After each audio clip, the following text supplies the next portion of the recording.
Boa noite, meu nome é Valdineia Virgínio, sou acadêmica do quarto período do curso em Bacharel de Biomedicina das Faculdades Integradas do Norte de Minas, UNORTE.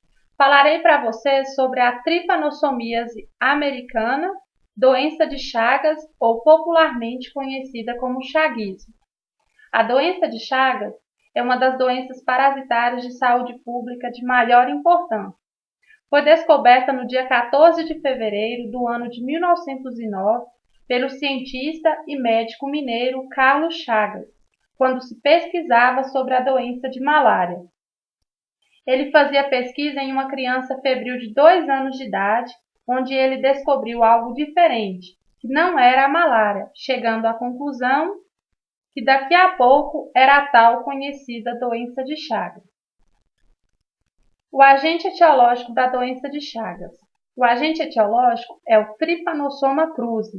Esse foi o organismo que Carlos Chagas descobriu no ser humano e no barbeiro quando se pesquisava a malária e notou que era diferente e começou a chamar de Trypanosoma e deu o nome de cruzi em homenagem ao Instituto Oswaldo Cruz, o qual ele fazia a pesquisa sobre o vetor. O vetor da doença de Chagas é o barbeiro, inseto da espécie de besouro do gênero Triatoma infestis. Atualmente temos mais de 141 espécies de triatomíneos conhecidas, e 63 dessas espécies foram identificadas no Brasil e são encontradas em vários estratos florestais de todos os biomas, mas a responsável pela transmissão da doença de Chagas é o do gênero Triatoma infestis, que é esse que a gente está vendo na imagem. A doença de Chagas tem o ciclo heterogêneo.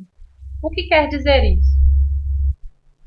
Significa que ela tem dois hospedeiros, ora definitivo, ora hospedeiro intermediário.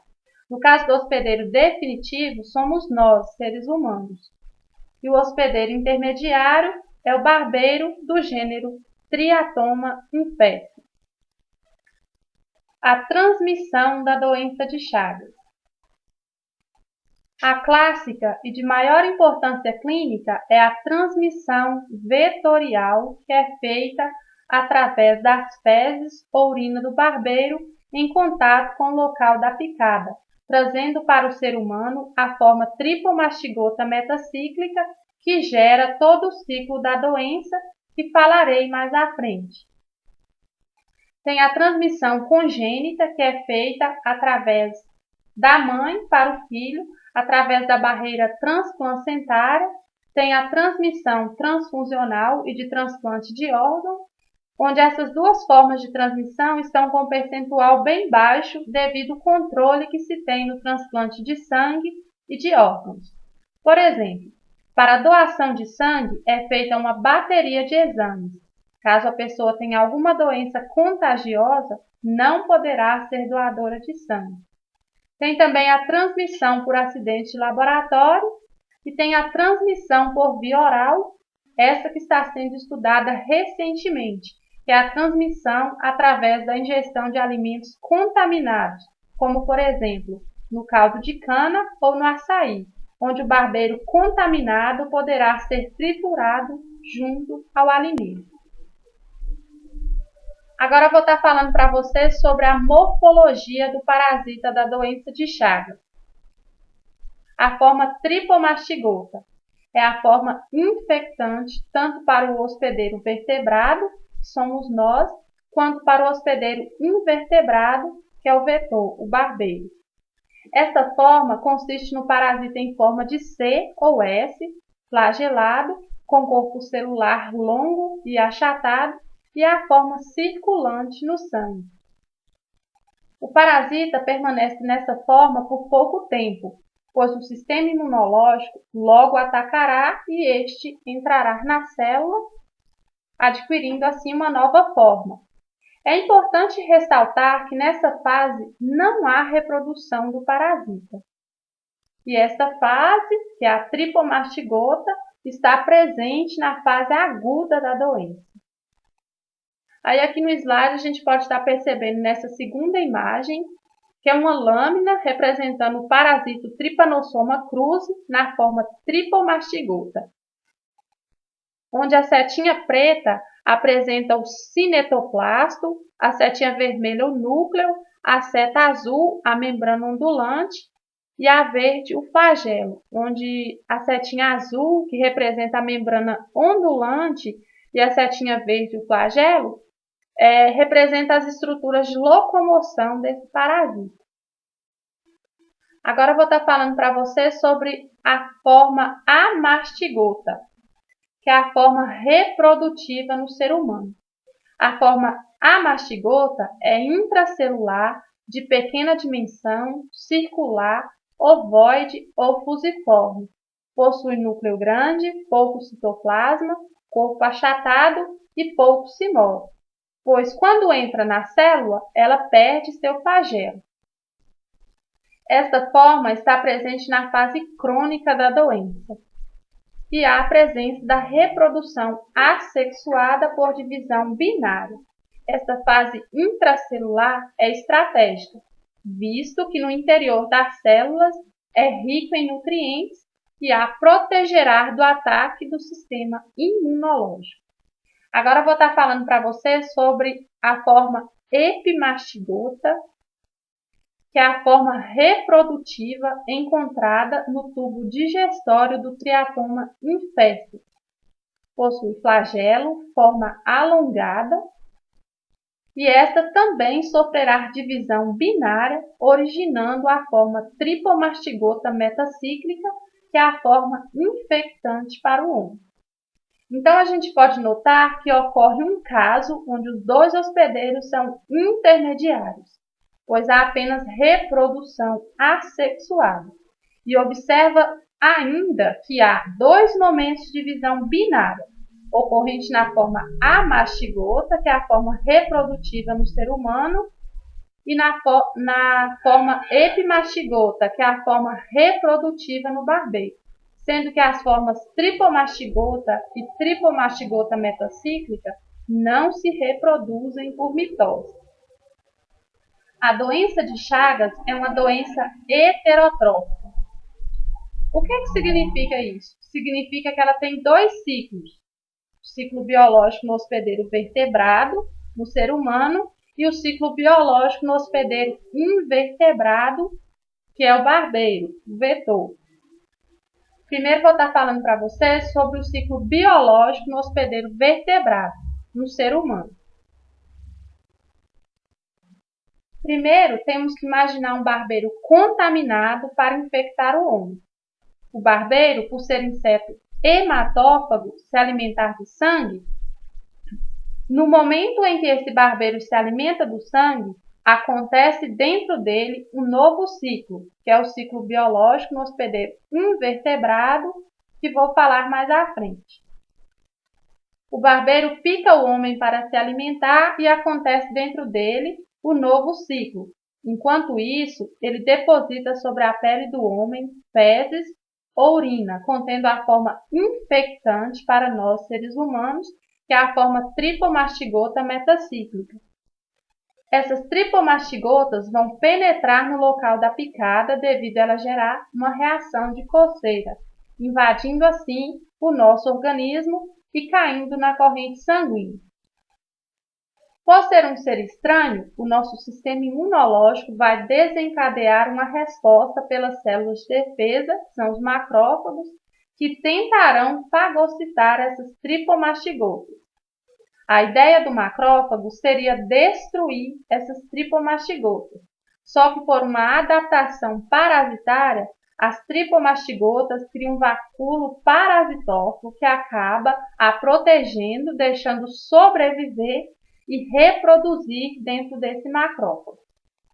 É nessa fase do ciclo biológico no vertebrado que ocorre a transformação da forma tripomastigota em amastigota, que é a forma reprodutiva no ser humano. Transformando em amastigota, ocorre o processo de divisão binária, longitudinal, divisão assexuada. Esse processo ocorre a cada 12 horas, onde uma mastigota vira duas, duas vira quatro, quatro vira 8, e assim respectivamente, fazendo multiplicação binária dentro do macrófago. O macrófago vai ficando abarrotado de amastigotas, só que aí ocorrerá novamente a mudança da forma amastigota em tripomastigota, o que levará à eclosão desse macrófago. E essas tripomastigotas cairão na corrente sanguínea e migrarão para os órgãos ou para um novo macrófago. E aí o ciclo volta lá na parte da fagocitação pelo macrófago. Ou pode também alcançar alguns órgãos, como por exemplo o coração.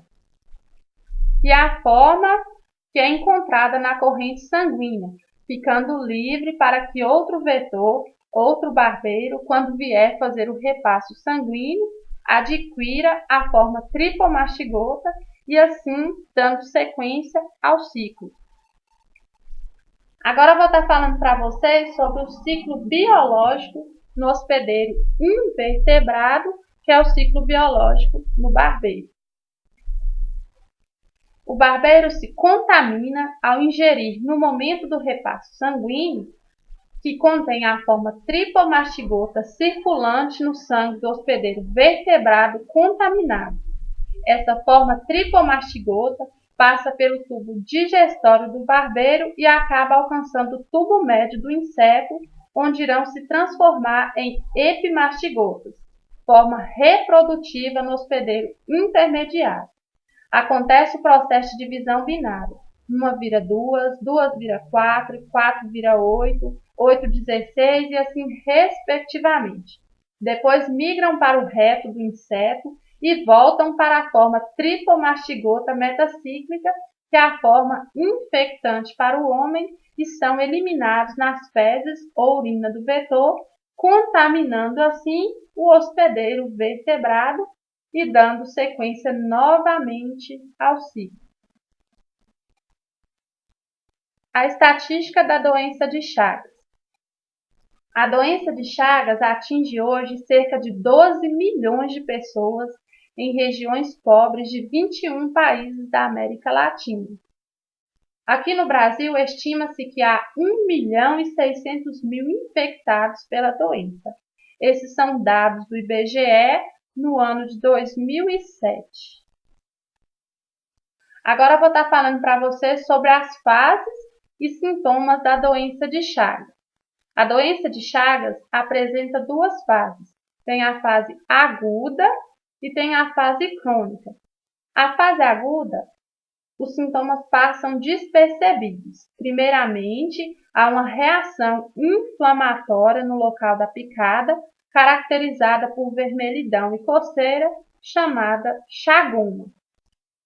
Depois pode ocorrer um edema bipalpebral ou unilateral, conhecido como sinal de Romana, e que não ocorre em todos os casos, e pode estender-se a toda a face.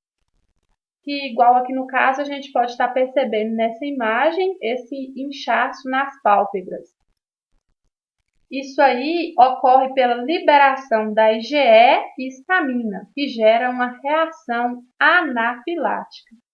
A IgE se liga às tripomastigotas e as encobrem até que as células fagocitárias, os macrófagos, as reconheçam e as fagocite.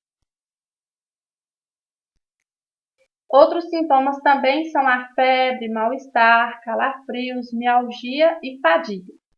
É nesse período onde as tripomastigotas são encontradas no sangue, ou seja, somente nessa fase o diagnóstico sanguíneo é possível. Mas também existem algumas formas agudas graves da doença de Chagas, que é a miocardite, taquicardia e o abafamento de bolhas que podem acompanhar a meningoencefalite aguda, que é uma evolução da doença que quase leva, que quando a pessoa tem essa evolução da doença de Chagas, quase sempre leva a evolução para óbito. E tem também a insuficiência cardíaca. A fase crônica.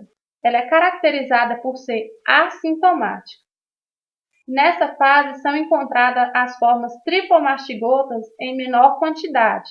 Vão encontrar somente aquelas que escaparam da resposta imunológica e a maior quantidade das amastigotas nos órgãos, fazendo a alteração do metabolismo celular, o que fará aumento no tamanho dos órgãos.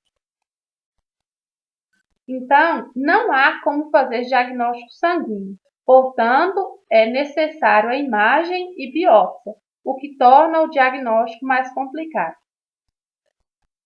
Nessa fase crônica, existem duas formas clínicas mais frequentes, que é o megaesôfago e o megacólon, que apresenta geralmente depois de 3 meses após a fase aguda da doença.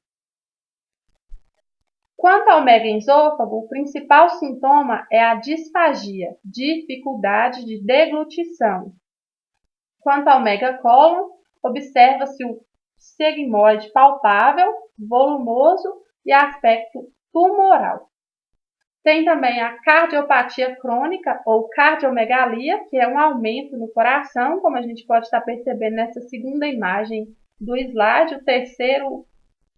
O terceiro órgão aqui ele já está bem grande no tamanho, o que vai provocar palpitações, vertigens, sensações de paradas do coração, bloqueio atrioventricular, bradicardia acentuada, insuficiência cardíaca acompanhada de dispneia, edemas, tromboses e embolias. Agora eu vou estar falando para vocês sobre o período de incubação da doença. O período de incubação decorre desde o momento em que o agente etiológico se instala no organismo do hospedeiro até o início dos sinais ou sintomas clínicos da doença. Na transmissão vetorial, o período de incubação gira de 4 a 15 dias. Na transmissão transfusional, de 30 a 40 dias ou mais. Na transmissão vertical ou congênita, pode ser transmitido em qualquer período da gestação ou durante o parto. Já na transmissão oral, o período de incubação gira de 3 a 22 dias. Na transmissão acidental, até aproximadamente 20 dias.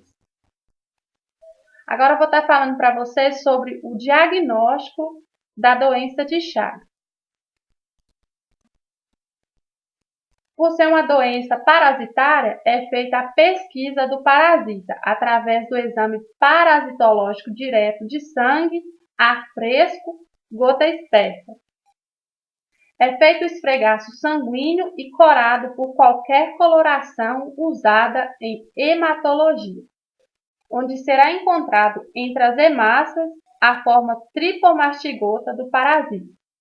Depois é usada a técnica parasitológica, que é a concentração de canote, onde pega o sangue do paciente e coloca a solução de canote que irá lisar, quebrar todas as células sanguíneas, que são as hemácias, as plaquetas e os eritrócitos, restando somente a estrutura do parasita a ser analisada.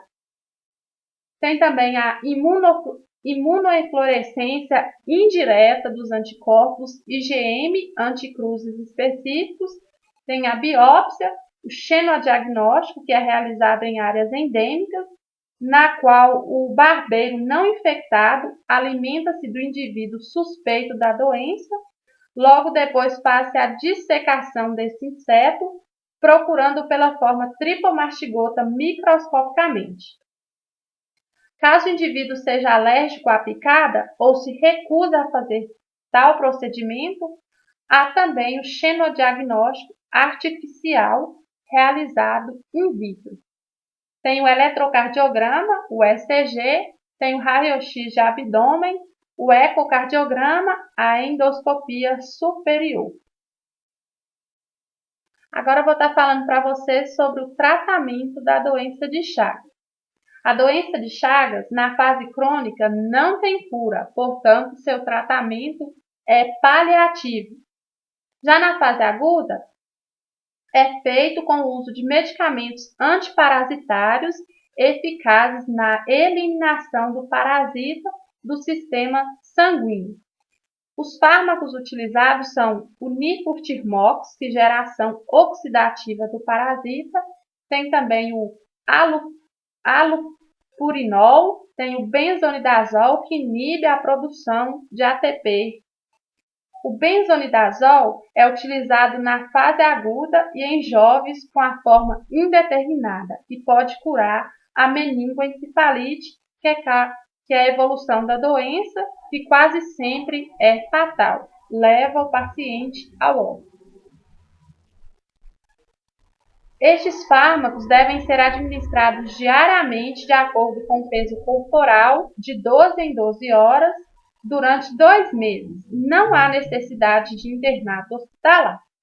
Estes medicamentos possuem efeitos colaterais importantes que afetam aproximadamente 40% dos pacientes, sendo algumas vezes necessária a suspensão. Durante o tratamento, o ideal é ir a uma consulta médica uma vez por semana ou quinzenalmente e realizar pelo menos 2 exames de sangue durante o tratamento para o melhor acompanhamento dos resultados. Nas consultas, o médico irá investigar os efeitos colaterais dos medicamentos. Se achar necessário, poderá retirá-los e abordar o tratamento de outra maneira. Quando o parasita já não se encontra presente na corrente sanguínea e fica alojado nos tecidos que formam os órgãos, ele pode gerar complicações no órgão afetado. Neste caso, o tratamento deverá ser direcionado para alívio dos sintomas causados pela doença, já que nessa fase não há cura para a doença de Chagas. Estes fármacos que citei acima é contraindicado para pacientes grávidas ou em fase de lactação.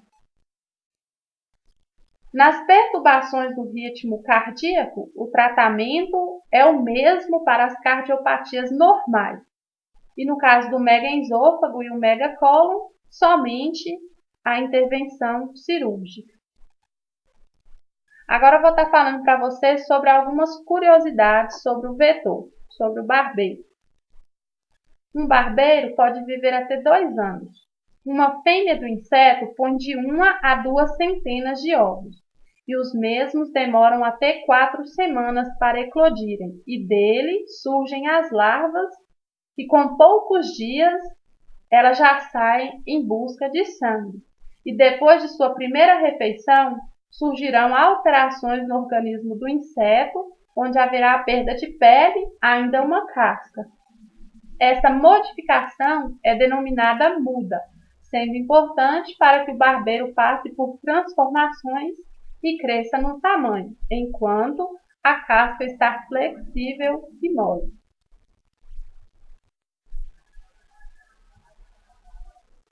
As orientações da doença de Chagas. Por tratar-se de uma doença que vem demonstrando novas perspectivas nas formas de transmissão de apresentação clínica, são de notificação compulsória e imediata todos os casos suspeitos ou confirmados de doença de Chagas aguda, isolados ou agrupados, ocorrido por qualquer forma provável de transmissão. Os casos crônicos não devem ser notificados. Porém, perante a identificação de um caso crônico, está indicada a investigação sorológica nos demais membros da família e outras pessoas que convivem ou conviveram com o paciente, na intenção de identificar outros portadores da doença. Todos os portadores de Trypanosoma cruzi devem ser avaliados e acompanhados pelas equipes de saúde da família e por especialistas sempre que indicado pelo médico da equipe. No caso específico de grávidas, a solicitação de exames para detecção de doença de Chagas crônica pode também ser realizada pelo ginecologista da gestante. A solicitação deve estar embasada na história pregressa de vida e de local e condições da residência atual e passada da gestante. Os doentes crônicos devem ser acompanhados pelo SUS, preferencialmente pela estratégia de saúde da família, recebendo atenção específica, tal como avaliação cardiológica e de gastroenterologista, de acordo com seu estado de saúde. Prevenção da doença de Chagas. Para a prevenção e o controle da doença, a principal medida é a educação à saúde comunitária, mas tem também o combate ao vetor com inseticidas, o rastreamento hematológico e tem também a exclusão de doadores de sangue e de órgãos que estão infectados. Também pode ser uma medida que deve ser tomada para controlar a disseminação da doença de Chagas. Aqui foram as referências bibliográficas que a gente utilizou para estar fazendo esse vídeo.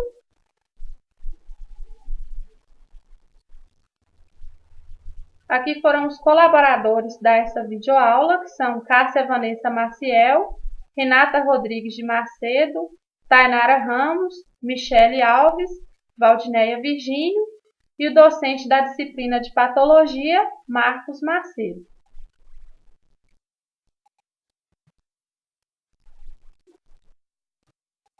Obrigada pela atenção de todos, tenham uma ótima noite e eu vou ficando por aqui.